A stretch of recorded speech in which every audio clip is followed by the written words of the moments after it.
Hello everybody. I would like to start off this video by telling you guys something that you have to remember for the rest of this video. So I recorded this video going into server-side template injection, not 100% knowing what I was up to. This video is specific for the Tornado templating engine. So the Tornado templating engine, what server-side template injection is you get a templating engine that fills in certain values for you that are indicated, for example, by these curly brackets, and those values can be evaluated by code. So that's what server-side template injection is, instead of the value that is actually going to have to be inserted in here. You put in these curly brackets into the value, or whatever else kind of delimiter is used by your templating engine. You put in that kind of value. So in this specific video I will be telling you guys about the Tornado engine. It'll use these curly brackets. So we'll be inserting these curly brackets as a delimiter. I want you guys to keep that in mind, that whatever you'll be seeing, you have to read the documentation of the templating engine that you are using. It's pretty important. You can also use just about a giant list, but it won't give you an understanding of what you're doing. Thank you guys for listening to that. Hope you guys enjoyed the video. Please remember, I'll also be making another video about ERB templating engine. I'll also be making a video specifically about why SSTI works, and I'll also be making a video about how to get remote code execution using SSTI on the specific frameworks again. So that's why the title of this video may be a little bit confusing to the rest of the content, but I hope you guys enjoy nonetheless. Bye. Hello you beautiful hackers. Today I'm going to be showing you server-side template injection. This video is going to be made out of two parts. Today I'm going to be showing you how to find a server-side template injection. This is more in service of bug bounties, where you're usually not allowed to do privilege escalation. Once you find a bug, you're usually required to report that bug, so you're not allowed to actually do any code execution. Or gain root on some systems when you get code execution. So the first part will be finding the bug, and the second part will be more OFCP minded for actually executing the server-side template injection code executions and getting those juicy roots. So first of all, let's start off with this is the Web Security Academy. I'm going to show you guys my setup first. So I logged into my account on the Web Security Academy. I logged into this specific blog that you can see here.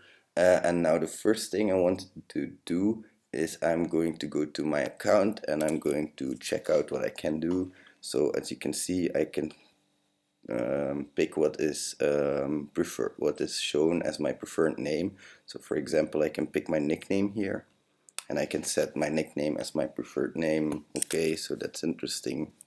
I'll remember this for later. Now I'll go back to my blog and see what kind of functionality we have. So we have some kind of blog posts.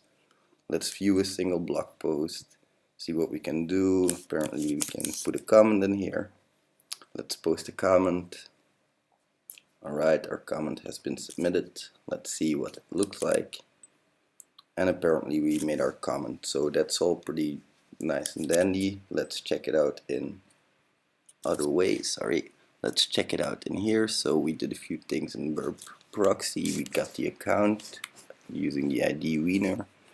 We got a post using the blog post display user nickname. So we're displaying the user.nickname. So this is possibly something we have to remember for the future. Let's go further. We're getting the account page again, getting the home page, getting a single post, and making a post for a comment, confirming that post, and getting that again. So the first thing that I noticed is that we're actually doing a blog post author display post. So we're posting this parameter. So let's try our server-side template injection in there.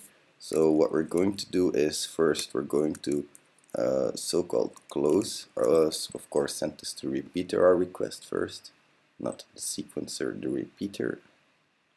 There we go. Now we're going to add the curly brackets to close the so-called template. Then we're going to open them again and we're going to put in our own expression. So what server-side template injection is that you put an expression into the server's logic code and it'll execute that expression. So let's try this, let's see what happens. So let's make a post. And as you can see, we got a 302 found and we're redirected to the get my account page.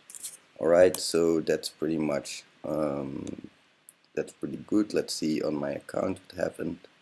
Nothing really spectacular happened here. Let's go back to the comment page and refresh this one.